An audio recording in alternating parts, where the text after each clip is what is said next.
dashur teleshikues, ju përshëndes. Po fillojmë lajmet në televizionin 4+. Qendra Kulturore e Fëmijëve organizoi si çdo vit me rastin e Kongresit të Lushnjës, krosin dimëror me shkollat nëntëvjeçare të bashkisë, ku vendin e parë për vajza e fitoi Noemi Hasanbelli nga Shkolla e Mesme e Bashkuar Kolonj dhe vendin e parë për djem e fitoi Ervis Kasapi nga Shkolla Hysen Xheka Karbunar.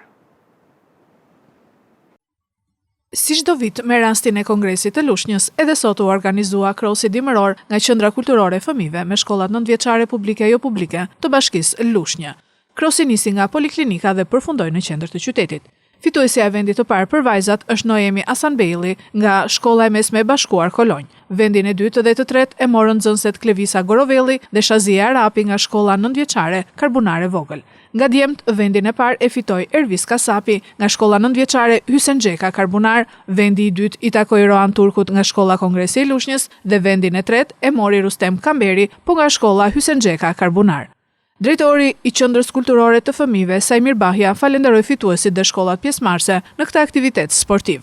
Faleminderit të gjithëve që ishit pjesë në këtë kros, që siç e dim të gjithë zhvillohet në nder të Kongresit Kombëtar të Lushnjës, në 106 vjetorin e tij. Falenderimet janë të shumta.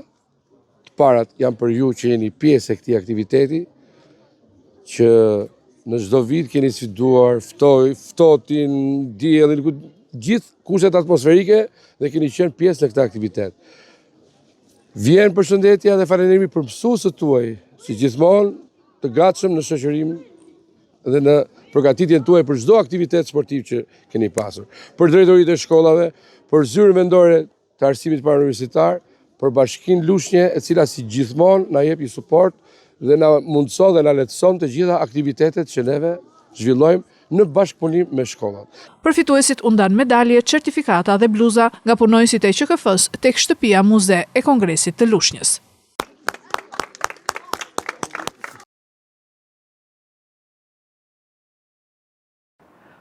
Prokuroria e Fierit ka dërguar për gjykim një shtetase në Lushnjë që pretendonte se ishte avokate dhe mashtronte qytetarët duke u zhvatur para.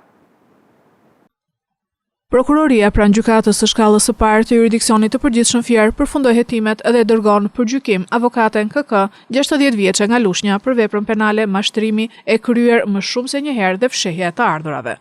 Në përfundim të hetimeve regjistruar mbi bazën e kallëzimit të disa shtetasve dhe transmetimit në mediat investigative ku paraqiteshin shqetësimet se e pandehura KK, duke u prezantuar si avokate, kishte arritur të merrte vlera monetare nëpërmjet mashtrimit, u evidentua se e pandehura, e cila për një periudhë të gjatë kohore është prezantuar si avokate, ka përfituar shuma monetare nga disa qytetarë, duke u premtuar zgjidhjen e çështjeve të ndryshme ligjore, administrative dhe gjyqësore, përfshirë legalizime pronash, procedura pensioni, çështje pronësie, përfaqësim në procese gjyqësore, civile etj.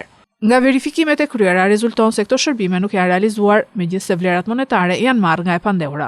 Pagesat janë kryer në forma të ndryshme, përfshirë dorëzime në dorë, transferta financiare dhe pagesat të deklaruara si kapar apo shpenzime procedurale. Në disa episode, viktimat janë siguruar nga e pandehura se procedurat ishin në vijim dhe se çështjet do të përfundonin brenda fateve të caktuara. Ndërkohë, që më pas komunikimi me ta është ndërprerë dhe nuk është dhënë asnjë rezultat konkret. Në raste të tjera, rezulton se janë dhënë informacione të pavërteta mbi ekzistencën e proceseve gjyqësore apo aplikimeve administrative të cilat pas verifikimit pranë institucioneve përkatëse nuk kanë rezultuar të janë bërë prej saj. Të mashtruar nga e pandehura në këtë procedim janë evidentuar 8 shtetas, kryesisht qytetarë të Lushnjës dhe Fierit. Hetimi ka zbuluar gjithashtu se e pandehura ka kryer veprime në dukje të një përfaqësimi ligjor në një kohë kur nuk ishte status aktiv për ushtrimin e profesionit të avokatit, si dhe ka përfituar të ardhura nga ky aktivitet pa i deklaruar ato pranë organeve tatimore. Nga të dhënat e administruara, rezulton se për disa vite ajo ka ushtruar aktivitetin ekonomik faktik, ndërkohë që figuronte me status pasiv në regjistrat tatimor, duke mos deklaruar të ardhurat e përfituara dhe duke shmangur detyrimet përkatëse tatimore. Policia ka arrestuar një 19 vjeçar në Lushnjë, pasi shfrytëzonte për prostitucion një vajzë 25 vjeçe nga Brazili, të cilën e mbante në shtëpi.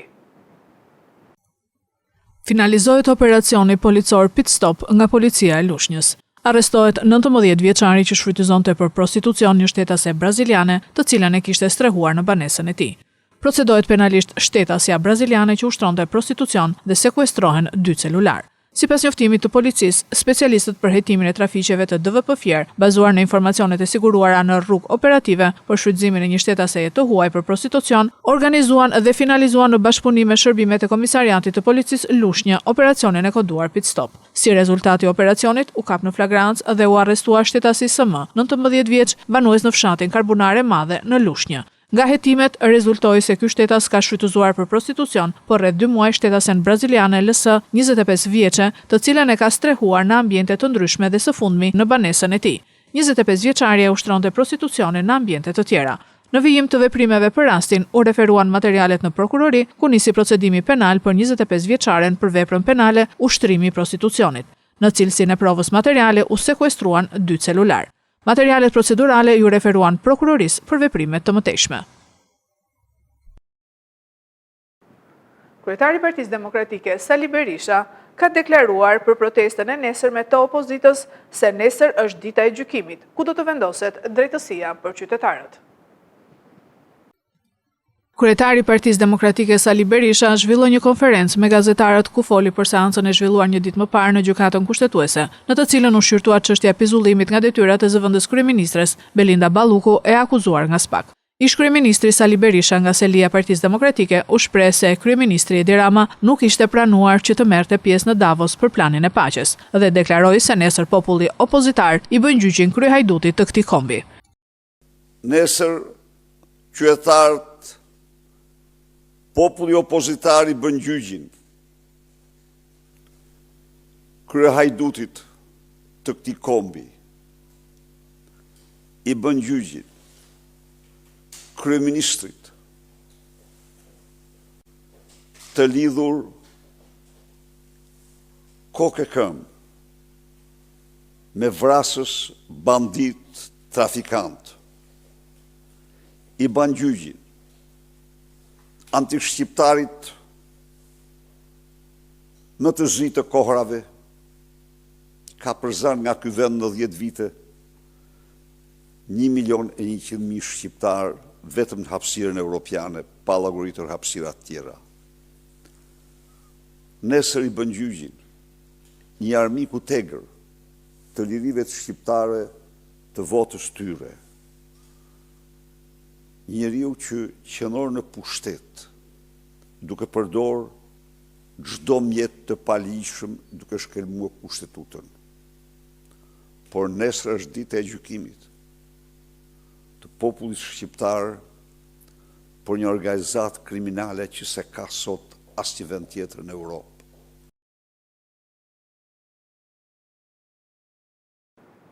Policia e Kosovës me autorizim të prokurorisë themelore në Prizren ka marrë në pyetje 100 zyrtarë dhe ka arrestuar një shtetas pasi dyshohen për manipulim votash në Prizren. Policia e Kosovës me autorizim të prokurorisë themelore në Prizren ka nisur veprimet hetimore për dyshimet për manipulim të votës dhe falsifikim të dokumenteve zgjedhore në procesin zgjedhor për deputet, duke identifikuar personat përgjegjës dhe duke siguruar prova, përfshirë procesverbalet dhe nënshkrimet. Sipas betimit për drejtësi në kuadër të hetimeve, mbi 100 zyrtarë të angazhuar nga Komisioni Qendror i Zgjedhjeve, gjatë zgjedhjeve janë ftuar të merren në pyetje. Një person është arrestuar në ndyshimin për manipulim votash. Lajmin e ka konfirmuar avokati të dyshuarit Blend Gjini, i cili përfaqëson klientin e tij në këtë çështje. Gjini bëri të ditur se i dyshuari është komisioner i partisë së Emilia Rexhepit dhe e konsideron arrestimin si të palishëm.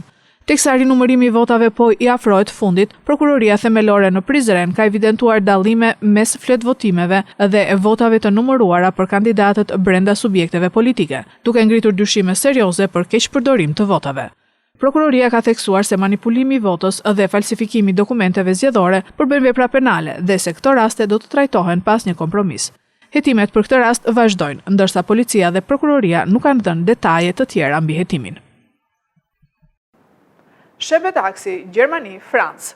Dyshja e fuqishme Merz dhe Meloni janë boshti i ri në Evropë.